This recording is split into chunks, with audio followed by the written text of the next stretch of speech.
The New Orleans summer air hung thick and heavy, and Alara Hayes had her central air conditioning unit humming on high as she worked. Her sleek Dell monitor displayed the intricate logo design for a new tech startup. Alara was steadily carving out a niche as a sought-after freelance graphic designer. "Sweetheart, got a text from my mother," Liam called from the worn leather armchair in their sunroom. Alara felt an involuntary tightening in her shoulders. Communications from her mother-in-law, Beatrice, were rarely straightforward. "What's she saying?" Alara asked, her eyes still fixed on the color palette she was adjusting. Liam glanced at his smartphone.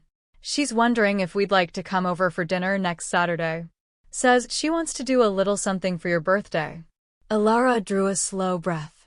Beatrice Hayes cultivated an air of southern charm, but Alara always sensed a current of something else beneath the surface. For years into her marriage, genuine warmth from her mother-in-law was a sensation she'd yet to experience. "I'll go if you want to," Alara said, finally turning to look at her husband. The undisguised pleasure on his face was evident. Liam was a sharp financial consultant at his firm, Sterling Advisory Group, but when it came to his family, particularly his mother, he possessed a peculiar brand of optimistic blindness. "Fantastic. Mother's really been warming up to you lately," Liam said, beaming. "She even mentioned the other day, Alara has become such a devoted wife." Alara offered a smile in return, though a knot of skepticism tightened in her stomach. It was highly uncharacteristic for Beatrice to offer any compliment, however indirect. In fact, since their wedding day, Beatrice had seemed to view Alara as the usurper who had stolen her precious son. "Is Chloe coming as well?" Alara inquired about her sister-in-law. "Oh, absolutely. She's been staying at Mom's place for the past few months," Liam replied casually. After a string of short-lived jobs post-university, Chloe had retreated to the maternal fold. Alara couldn't shake the memory of Chloe's consistently cool, appraising gaze, eyes that often glinted with something akin to envy. "All right then," Alara sighed. "Should we bring a dish? Maybe that bourbon pecan pie?" "Nope. Mom insists she's handling everything." "Oh, and she said she's got a special surprise for you." Liam's voice was laced with eager anticipation. Alara forced another smile. A special surprise from Beatrice had previously materialized as a hand-knitted shawl in a shade of mustard yellow Alara loathed last Christmas. The Easter before that, it had been a box of gourmet licorice, despite Alara having mentioned her dislike for it multiple times. Beatrice always had a plausible excuse. "Oh, I must have misremembered, dear." Later that evening, as Alara was chopping vegetables for their gumbo, Liam came up behind her, wrapping his arms around her waist. "Penny for your thoughts?" he murmured. "Your mother," she answered honestly. Liam's expression immediately shuddered. "Are we going to go through this again, Alara?" "Liam, Mom just wants to connect with you." "She's trying." Alara bit back a retort. They'd had this circular conversation countless times. Liam never seemed to perceive the subtle barbs in his mother's words or the passive aggression in her actions. To him, Beatrice was the epitome of maternal perfection, and any friction was, by default, Alara's misinterpretation. "I'm sorry," Alara said. "Just a bit tired from work." Liam kissed her temple, a gesture of forgiveness, but a flicker of dissatisfaction lingered in his eyes. Over their 4 years together, the fault lines in Alara and Liam's relationship had subtly widened. Initially, Liam had been fiercely protective of Alara, creating a buffer against his mother and sister's more overt meddling. But as time wore on, he'd been gradually, almost imperceptibly, drawn back into his family's gravitational pull. When the weekend arrived, Alara met her friend Maya at a bustling French Quarter cafe while Liam was out on a fishing trip with his colleagues. "You're actually going to your mother-in-law's again?" Maya asked, her eyebrows raised. "Last time, didn't she critique your homemade jambalaya, saying it was a touch too spicy for Liam's delicate stomach?" "That she did," Alara smiled ruefully, stirring her iced chicory coffee. but I know how much Liam values his relationship with his mother. Family is paramount to him. Aren't you his family? Maya frowned. Liam never seems to notice the way Beatrice and Chloe subtly undermine you. Alara watched the crema swirl in her coffee. He doesn't see it. In his eyes, his mother can do no wrong. Maya reached across the wrought iron table and squeezed her friend's hand. Just be careful, Alara. I have a bad feeling about Beatrice's supposed acceptance. Alara nodded. She felt it too. Each visit was an exercise in navigating Beatrice's veiled criticisms and Chloe's frigid stares. Still, she loved Liam, and for his sake, she endured. The day before her birthday, Liam kissed Alara, promising, "Tomorrow will be a wonderful day, I can feel it." As Alara lay in bed that night, she hoped he was right. Yet a small, persistent voice in her heart whispered that the upcoming visit would only introduce fresh anxieties. When she closed her eyes, Beatrice's saccharine smile, and the unnervingly blank expression behind it, swam into view. The accumulation of countless microaggressions and deliberate slights over 4 years had woven an indelible unease within her. Alara's birthday dawned with a sky the color of robin's eggs. While she was brewing coffee, the doorbell chimed. Delivery for Hayes. Insulated package. Alara opened the door to a courier holding a chilled box. Peering at the sender's label, she read, Beatrice Hayes. She was momentarily surprised by the early, unexpected gift. Liam, something's arrived from your mother. Liam emerged from the bedroom, toweling his damp hair, and eyed the package with curiosity. Must be a birthday offering. Let's see what it is. Alara carefully undid the ribbon and lifted the lid. Inside, nestled on satin, was an opulent dark wood box with View Care Confections embossed in gold lettering. It was the name of New Orleans' most exclusive chocolatier. Wow! Mom's really pushing the boat out. These chocolates are easily $200 a box, Liam said, clearly impressed. Inside, an assortment of exquisitely shaped chocolates lay in perfect rows, a small, cream-colored card tucked beside them. Alara picked it up. Selected with you in mind, dear, it read, in Beatrice's precise, elegant script. See? Liam said, his face alight with pleasure. Mom's finally come around, sending you something so extravagant. Alara managed to smile, but a cold unease settled in her stomach. She couldn't quite believe Beatrice would have such a sudden, dramatic change of heart. However, seeing Liam's genuine happiness, she swallowed her doubts. That's very generous. I'll save them for after dinner. Alara spent the day engrossed in a complex branding project for a new restaurant. In the evening, Liam came home early and took charge in the kitchen, preparing a celebratory meal of crawfish étouffée. Alara relaxed on the sofa in the living area, letting the day's creative exhaustion seep out of her. Dinner is served, Liam announced. The meal was pleasant. Liam opened a bottle of crisp Sancerre and raised a toast to Alara. Happy birthday, my love. Here's to many more together. After they'd eaten, while Liam was clearing the plates, he spotted the chocolate box. How about a little dessert? He opened the box and selected a dark, swirled piece. This one looks divine. Alara was feeling the effects of the wine and the rich meal. I'm rather full, actually. Maybe tomorrow. Just one won't hurt, will it? Liam had already popped the chocolate into his mouth.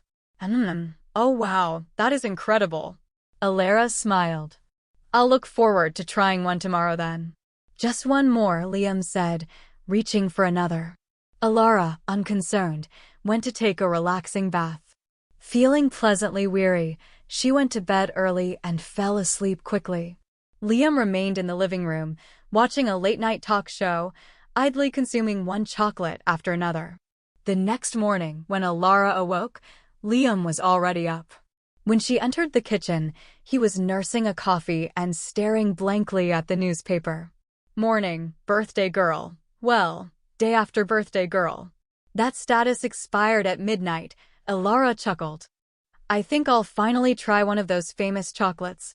She went into the living room and found the elegant wooden box on the coffee table, completely empty. Liam, did you eat them all? Liam nodded, a sheepish expression on his face. Sorry.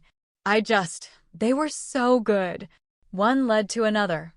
Alara felt a pang of disappointment, but it was minor. Well, never mind. You can treat me to another box sometime. Just then, her phone buzzed. The screen displayed Beatrice Hayes. Oh, it's your mother. Alara answered. Hello, Beatrice. Alara, good morning, dear. Beatrice's voice was even more syrupy than usual. A belated happy birthday to you. Thank you. And the chocolates, did they arrive safely? Oh, excellent. Beatrice chirped. And how were they? I picked out a rather special assortment. Alara laughed lightly. Well, as it happens, Liam ate every single one. A beat of silence stretched from the other end of the line. Then, Alara heard Beatrice's voice, laced with an odd tremor. You're quite serious? The tone made Alara's skin prickle. Beatrice's reaction seemed to carry a weight far heavier than simple surprise. Yes, he finished them off last night. Said they were delicious, though. I see. Beatrice's voice was strangely flat. That's not what I'd anticipated. The call ended on an awkward note. Immediately after Alara hung up, Liam's cell phone began to ring. Liam, looking distinctly unwell, answered it. A few minutes later, he stumbled back into the living room, his face ashen, beads of sweat dotting his forehead. Alara, that was a call from work, but I need to go to the ER, feeling really sick. Before he could finish, Liam lurched towards the bathroom, where he began to retch violently. His voice, strained and trembling, called out, "Call an ambulance." Alara frantically dialed 911. Meanwhile, Liam's condition was deteriorating rapidly. When she touched his forehead, it was clammy and burning with an unnatural heat. It's okay, Liam. Help is on the way. As the wail of a siren grew louder, Liam's cell phone rang again. Alara glanced at the screen. Mom. She didn't answer. A chilling premonition was coiling in her chest. The siren's cry neared, and Alara threw open the apartment door. Paramedics rushed in, assessing Liam, who was now barely conscious on the bathroom floor. He's showing signs of severe gastric distress, possible shock. We need to get N4 started now, one paramedic stated. How long has he been symptomatic? He looked a bit off when he woke up, but it came on very suddenly, Alara answered, her voice shaking. Last night he was fine, though. Then she remembered the chocolates. His mother's special chocolates. Liam was loaded onto a gurney, and Alara rode with him in the ambulance. In the swaying vehicle, she gripped Liam's cold hand. His face had taken on a grayish pallor. It'll be all right, Liam. We're almost at Oxnard. When they arrived at the hospital, Liam was whisked away to an emergency treatment room. Alara was left in the waiting area, numbly filling out forms. Pulling out her phone, she saw 7 missed calls from Beatrice. Just then, it rang again. Hello, Beatrice. Alara. Where's Liam? Why isn't he answering his phone? Beatrice's voice was bordering on hysterical. He's at the hospital. He became incredibly ill, very suddenly. Which hospital? I'm coming down there this instant. Alara gave her the hospital name and hung up, an overwhelming sense of dread washing over her. Why was Beatrice so frantic? And why had this all transpired immediately after their conversation about the chocolates? 30 minutes later, Beatrice and Chloe swept into the emergency waiting room. Both looked agitated, but Beatrice, in particular, seemed to be gripped by a raw terror. Where is he? Where is my son? Beatrice demanded of the admissions clerk. Alara stood and approached them.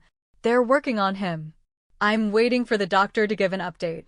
When Beatrice saw Alara, she flinched, almost imperceptibly. What happened? Why so suddenly? I don't know. He was already feeling unwell when he woke up, Alara said. then paused deliberately before adding, "After he ate all of your chocolates." The color drained from Beatrice and Chloe's faces at her words. They exchanged a furtive glance, and Chloe nervously gnawed on her lower lip. "The chocolates?" Beatrice's voice was a hoarse whisper. "He ate all of them?" Alara watched their reactions intently. "Yes, every last one, last night. He was very sick by morning." At that moment, a doctor emerged into the waiting room. "Mrs. Hayes, we have some initial findings regarding your husband." The three women converged around him. "He's presenting with symptoms of acute poisoning. It's a more severe reaction than typical foodborne bacteria, so we're running a more comprehensive toxicology screen." "Did he ingest anything unusual?" Alara thought of the empty, opulent box. "He ate some very expensive chocolates last night. The box is still at our apartment." The doctor frowned. "Could you retrieve that packaging? It might be helpful for our tests." "I'll go get it," Chloe volunteered abruptly. "Give me your apartment address." Alara, though deeply suspicious, provided the address. Chloe hurried out of the hospital. "Doctor," Beatrice turned back, her voice trembling, "is my son going to be all right?" "We're administering broad-spectrum chelating agents as a precaution because the initial panel is showing a reaction consistent with certain heavy metal toxins." "Toxins?" Alara's voice was sharp. "What do you mean?" The doctor chose his words with care. "We can't be certain yet. However, based on the symptoms and the preliminary results, we don't believe this is a standard case of food poisoning." Beatrice sank into a nearby chair. "No, it can't be." 2 hours later, Chloe returned. She was not carrying the chocolate box. "I couldn't find it," she said, avoiding Alara's gaze. "Maybe it got thrown out with the recycling." Alara frowned. "It should have been on the coffee table in the living room." Just then, a man in a plain suit approached them, identifying himself as Detective Miller from the NPD. "Mrs. Hayes, I need to ask you a few questions." "Police." Beatrice's voice quavered. "But why?" Significant levels of a toxic substance were detected in Mr. Liam Hayes' system. "We need to investigate the circumstances." Alara touched her cheek with a trembling hand. "A toxic substance? Surely not." Detective Miller continued, taking notes. "Has he consumed any unusual food or drink recently?" "Last night, a box of very expensive chocolates arrived from my mother-in-law. My husband ate all of them," Alara stated. The detective's gaze shifted to Beatrice. "Where did you purchase these chocolates, ma'am?" Beatrice's face was chalk white. "Bucare Confections, but this is all a dreadful misunderstanding. Is there any packaging or any remaining chocolates?" Alara shook her head. "My sister-in-law went to retrieve the box, but she said she couldn't find it." Detective Miller looked at Chloe. "You genuinely couldn't locate it, Miss Hayes?" Chloe shifted uncomfortably in her seat. "No, it wasn't there." After scrutinizing the two women, the detective said, "As a precaution, we'll need to conduct a search of the apartment." Alara nodded and handed over her keys. She then made her way towards the ICU to check on Liam. He was lying still, pale, and 4 drip in his arm. "Alara," he managed, his lips dry. "What's happening?" "We don't know yet, but you're going to get better. Just rest." Under the nurse's watchful eye, Alara stepped back into the corridor. As she was about to head to the family lounge, passing a small, private consultation room, she heard hushed voices. "Mother, the entire plan is ruined." It was Chloe's distinctive, whiny tone. "Hush. She might overhear us." Beatrice's voice was low and venomous. Alara froze, pressing herself against the cool wall. "What's going to happen if the police investigate properly?" "There's no proof."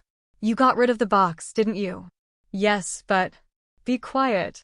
Just act as if you know nothing. Liam will recover." The dosage wasn't meant to be like that. An icy chill permeated Alara's being. She backed away slowly, returning to the main waiting area on unsteady legs. The horrifying truth of what Beatrice and Chloe had attempted was beginning to crystallize. When Detective Miller returned to the hospital, his expression was grave. "We've recovered the chocolate box from an outside municipal trash receptacle a block from your building. It's been sent to the lab." Alara looked at Beatrice and Chloe. A mask of pure terror was spreading across their faces.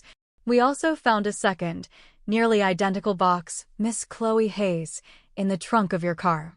Chloe made a move to stand, but a uniformed officer gently placed a hand on her shoulder. "Beatrice Hayes and Chloe Hayes, I'm taking you into custody for questioning on suspicion of aggravated battery and conspiracy." Alara stood, stunned. She couldn't process the reality that her mother-in-law and sister-in-law had tried to poison Liam, or, more horrifyingly, had perhaps intended to poison her. "Why?" she whispered, the word barely audible. Beatrice looked at Alara, her eyes like chips of ice.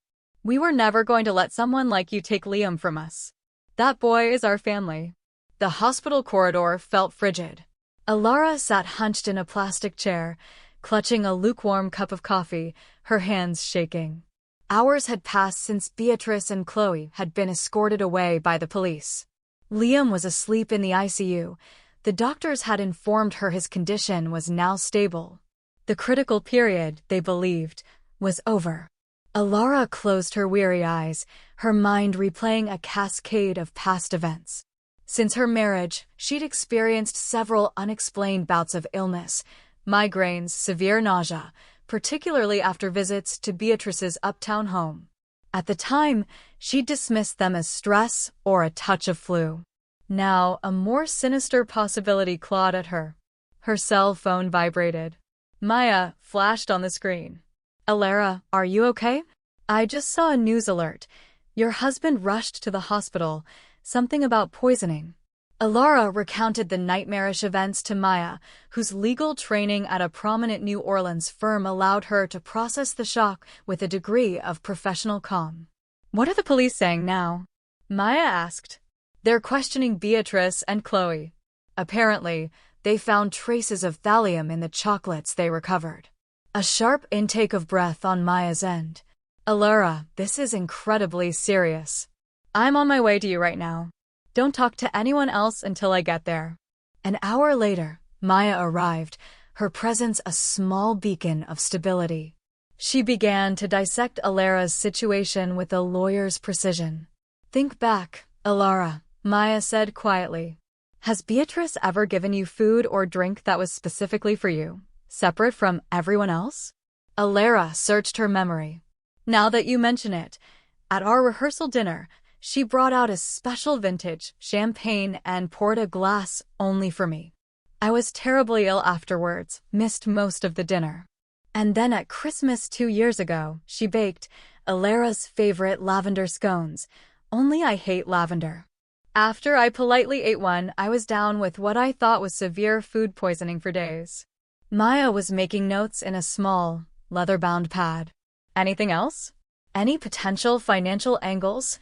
"I don't know, but about a month before Liam was hospitalized, his company benefits changed.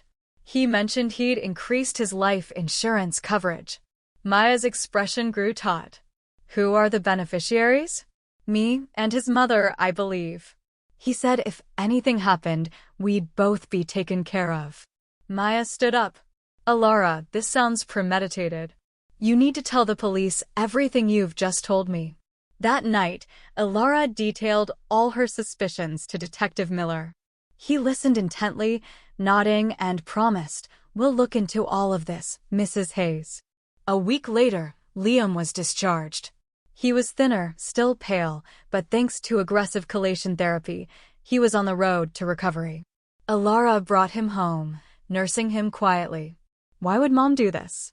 Liam had mumbled repeatedly, his mind struggling to reconcile the mother he idealized with the woman accused of such a monstrous act. Beatrice and Chloe had been released on bail, a substantial sum. They had attempted to contact Liam, but Alara had fielded all calls, firmly stating he needed rest. 3 days after his discharge, Alara made a decision. She had to make her husband see the unvarnished truth. As Liam rested on the sofa, she sat beside him. Liam, we need to go to your mother's house. He looked at her, his eyes wide with surprise. Why? To find out why. To find whatever proof they didn't manage to destroy. You know this wasn't an accident, don't you? Liam looked away, his silence a testament to his inner turmoil. I don't want to believe Mom could really. Trust me on this, Alara said, taking his hand. For our future, we need to understand. The next day, though still weak, Liam agreed. They chose a time when they knew Beatrice and Chloe would be with their high-powered attorney. Liam still had a key. What exactly are we looking for?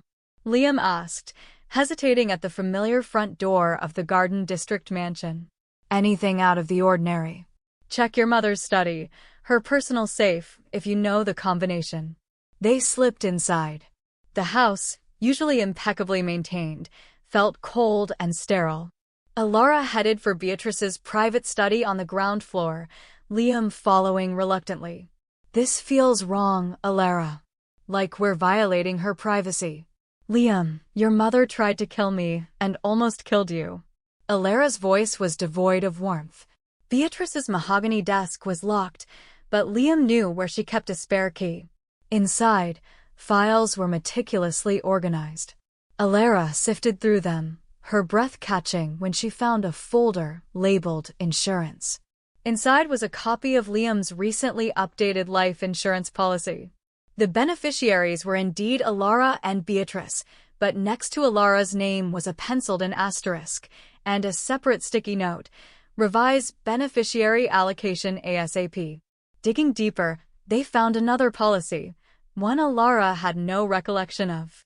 It was a substantial policy on her life, with Beatrice and Chloe listed as sole beneficiaries. This is a policy on me? When did you take this out? Liam stared at the document, his face paling further. I don't remember. Mom said she'd handle some estate planning paperwork for us. Alara felt a wave of nausea.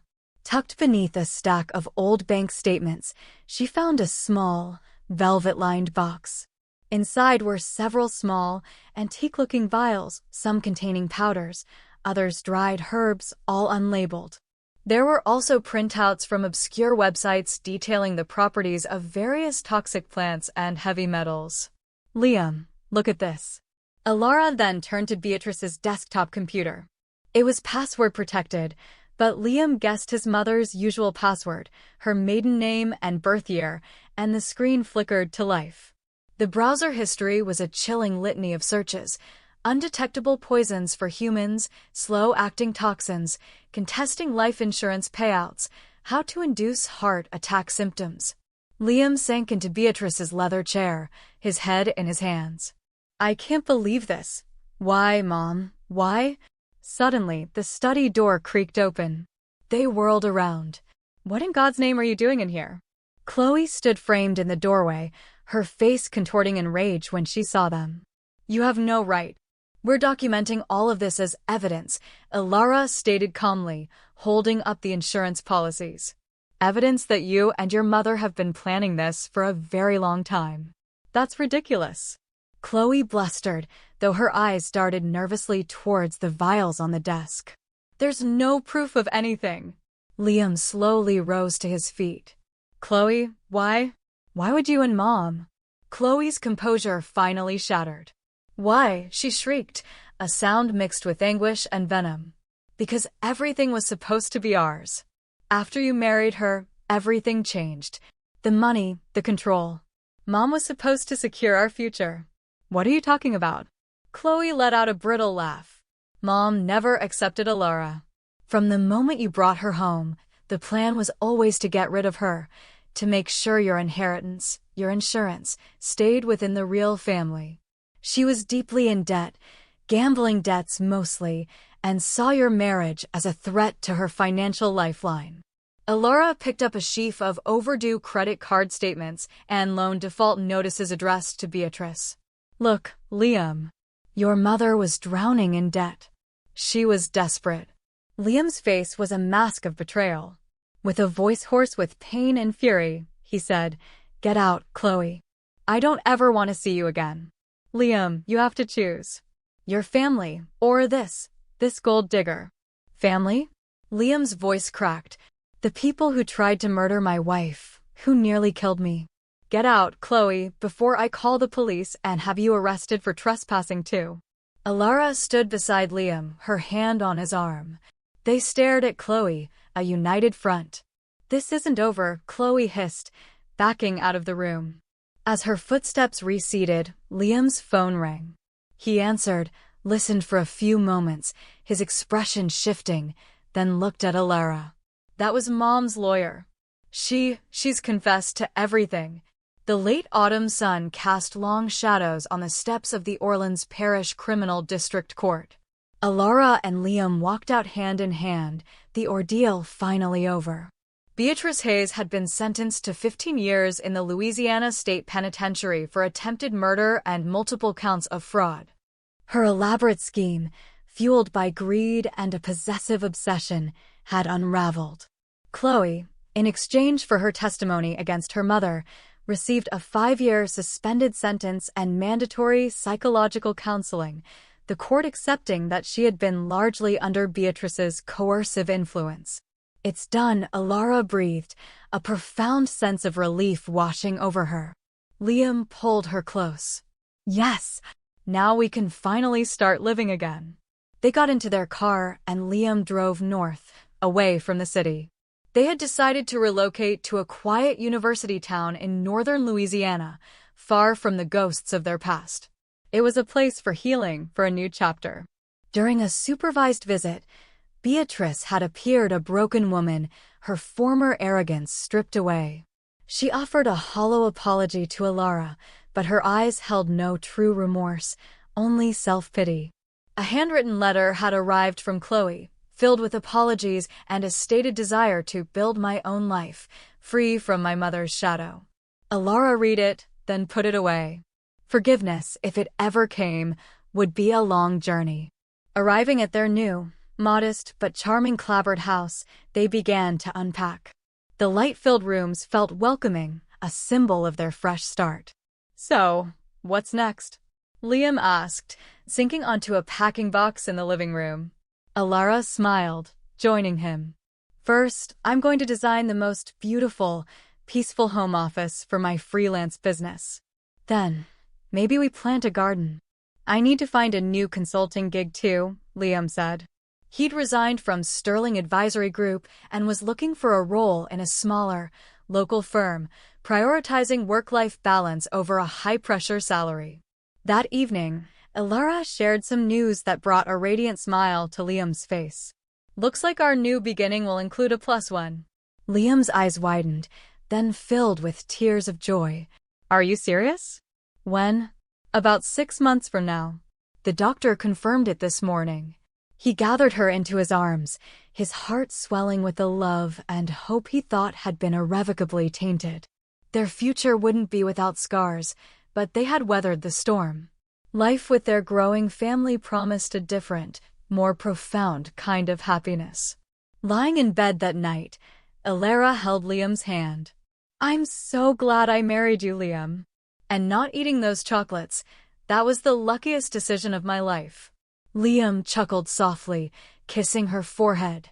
And thanks to my gluttony, we found out the truth before it was too late for you. In the soft glow of the moonlight filtering through their new bedroom window, they looked towards a future they would build together, piece by piece, on a foundation of honesty and hard-won peace.